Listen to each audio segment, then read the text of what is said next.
Hello बच्चे, क्या हाल। जैसा कि हम लोग जानते हैं कि आप लोग बहुत अच्छे होंगे और अपने बोर्ड की एग्जाम की तैयारी बहुत बेहतरीन तरीकों से कर रहे हो। बोर्ड की एग्जाम नहीं हो तो आप किसी न किसी कंपटीशन का एग्जाम का तैयारी कर रहे होंगे। तो आज हम साइंस में फिजिक्स चालू करने वाले हैं। जो ऐसा कोई कंपटीशन नहीं है जहां से बेसिक साइंस पूछता नहीं है। मतलब आप किसी भी कंपटीशन को उठाइएगा तो उसके सिलेबस में यह रहता है, जो आपका साइंस रहेगा वो 9th 10th स्टैंडर्ड पर ही रहता है और अधिकतर बच्चों का बेस मजबूत रहता है। तो इसीलिए दुबे सर से हमारी बातचीत हुई और हम कहे कि सर क्यों नहीं बच्चों को साइंस पढ़ाया जाए और उसका बेस मजबूत किया जाए। तो फिर से स्वागत करते हैं आपके अपने विश्वसनीय प्लेटफॉर्म एग्जाम नीति कोचिंग सेंटर पे। तो आइए हम शुरू करते हैं आज का टॉपिक। जैसा कि हमारा टॉपिक है विज्ञान और मापन, तो सबसे पहले हम जानते हैं से आखिर विज्ञान क्या है। विज्ञान का मतलब होता है किसी भी चीज को जानना, किसी भी चीज को जानना। लोग को पढ़ा रहे हैं तो इसमें क्या क्या चीज लगा है, देखिए बोर्ड लगा है और किसी न किसी कैमरा से शूट हो रहा है और यह माइक है और माइक से हम बोल रहे हैं। फिर इसमें क्या होता है, मतलब शूटिंग करने के बाद जो इंटरनेट पे डालते हैं, फिर आप लोग यूट्यूब के सहारे देखते हैं। तो यह क्या है, यह एक साइंस है जो आपके घर में जो अपने आंखों से देखते हैं। जो भी कुछ हो रहा है वो सब के सब साइंस है। तो आइए आखिर साइंस होता क्या है। अधिकतर बच्चों से अगर पूछते हैं साइंस क्या है तो वो बता नहीं पाते हैं। तो आज के लेक्चर में आप जान पाएंगे कि साइंस आखिर क्या चीज होता है। तो साइंस का मतलब ही होता है जानना, किसी भी चीज को जानना। अब हम कैसे जानेंगे, तो देखिए क्या कर रहा है विज्ञान। क्या है विज्ञान? है सावधानी पूर्वक और क्रमबद्ध तरीकों से किए गए प्रयोग और परीक्षणों के द्वारा प्राप्त ज्ञान को हम क्या कहते हैं, विज्ञान कहते हैं। मतलब ये हुआ, मतलब किसी भी चीज को जानना है तो हम कैसे जानेंगे, पहले हम सावधानी बरतेंगे और क्रमबद्ध तरीकों से। मतलब अब देखिए हमको हमको चावल ही बनाना है, चावल ही बनाना है तो हम क्या करते हैं, सबसे पहले सावधानी बरतते हैं। फिर क्या करते हैं, हम चावल लेते हैं, फिर चावल को धोते हैं, फिर उसे किसी बनाने वाले बर्तन में कुकर में डालते हैं। फिर हम क्या करते हैं, उसमें ना आग जलाते हैं और जब तक वो चावल पकता नहीं है तब तक हम क्या बरतते हैं, सावधानी बरतते हैं।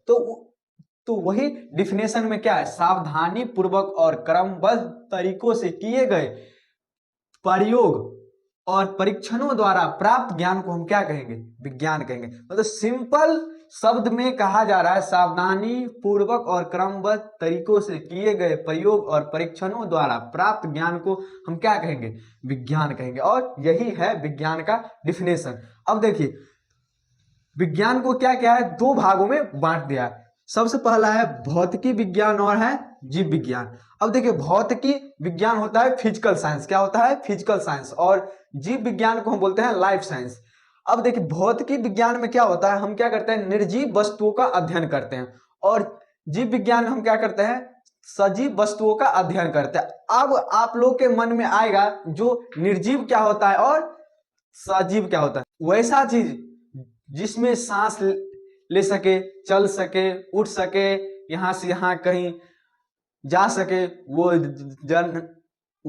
जनन कर सके, तो इसको हम बोलते हैं सजीव। और निर्जीव क्या कहते हैं, जो सांस ना ले, जो जनन ना करे, जो एक स्थान से दूसरे स्थान ना जाए, वो सभी के सभी क्या है, निर्जीव वस्तु है। तो निर्जीव वस्तुओं को हम जिस शाखा में अध्ययन करते हैं उस शाखा को हम क्या कहते हैं, भौतिकी विज्ञान बोलते हैं, भौतिकी विज्ञान। अब देखिए भौतिकी विज्ञान में आता है भौतिकी और रसायन शास्त्र। भौतिकी को कहते हैं फिजिक्स और रसायन शास्त्र को बोलते हैं केमिस्ट्री। अब देखिए निर्जीव वस्तु क्या क्या है, आप न टेबल के बारे में पढ़ते हैं, मतलब उसका ना लेंथ मापते हैं। और जो बस रेलगाड़ी ये सब क्या है, निर्जीव वस्तु है। यह पेंसिल क्या है, ये जो मार्कर है ये क्या है, निर्जीव वस्तु। ये ब्लैक बोर्ड क्या है, निर्जीव वस्तु। तो इस सब चीज के बारे में जब हम अध्ययन करते हैं तो उसको हम क्या बोलेंगे, भौतिकी विज्ञान, भौतिकी विज्ञान। अब देखिए क्या है जीव विज्ञान। इसमें कहा गया है सजीव वस्तुओं का अध्ययन करते हैं। इसमें क्या करते हैं? हम सजीव वस्तुओं का अध्ययन करते हैं। अब देखिए हम क्या है, निर्जीव है कि सजीव? तो हम एक सजीव है, हम सजीव प्राणी है। तो जो सांस लेता हो, जो एक स्थान से दूसरे स्थान चल सकता हो, जो अपना खाना खुद बनाता हो, वो सभी के सभी क्या है? सजीव है। तो विज्ञान की वो शाखा जिसमें हम सजीव वस्तुओं का अध्ययन करते हैं उसे हम क्या, उसको हम क्या बोलेंगे? जीव विज्ञान। अब देखिए जीव विज्ञान दो प्रकार का होता है, एक होता है वनस्पति विज्ञान और एक होता है प्राणी विज्ञान।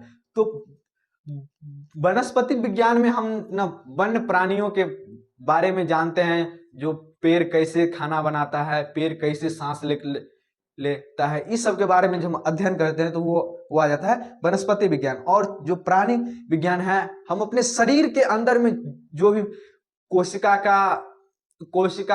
कैसे बनता है, माइटोकॉन्ड्रिया क्या होता है, हम सांस कैसे लेते हैं, हमें न शोषण कैसे होता है, हमें पोषण कैसे होता है, तो ये सभी के सभी चीज हम किस में अध्ययन करते हैं? हम जीव विज्ञान में बोलते हैं। अब देखिए आया है विज्ञान और मापन।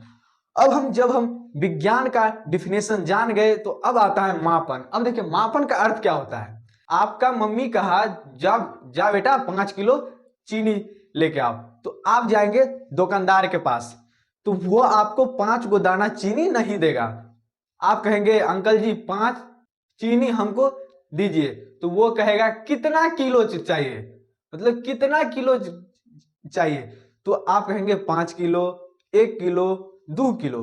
तो यही है मापन का अर्थ होता है किसी भी भौतिकी राशि को मापना, किसी भी भौतिकी राशि को मापना। अब मान लीजिए आपका अपना हाइट नापना है, तो हम क्या करेंगे? हाथ से नाप देंगे। मान लीजिए 1 हाथ, 2 हाथ, 3 हाथ, 3.5 हाथ, मतलब हम नापेंगे 3.5 हाथ, दूसरा कोई नापेगा वो होगा 4 हाथ, और कोई तीसरा लोग नापेगा वो हो जाएगा 3 हाथ। तो अगर मापन का यही होता है किसी भी भौतिकी राशि को मापना, मेजरमेंट करना, तो यही होता है मापना। अब हम सीखेंगे जो मापन का डिफिनेशन क्या होता है, फिर हम इसके बारे में विस्तार से समझेंगे मापन कितने प्रकार के होता है और फिजिक्स में मापन की आवश्यकता क्यों पड़ा। आज हमारा इंट्रोडक्शन क्लास था, तो आज हम जान गए विज्ञान क्या है और मापन क्या है। तो अब हम नेक्स्ट वीडियो में हम आपको बताएंगे आखिर मापन क्या चीज होता है। तो आज के लिए इतना ही, फिर मिलते हैं नेक्स्ट वीडियो में। तब तक के लिए जय हिंद, जय भारत, घर में रहे और सुरक्षित रहे।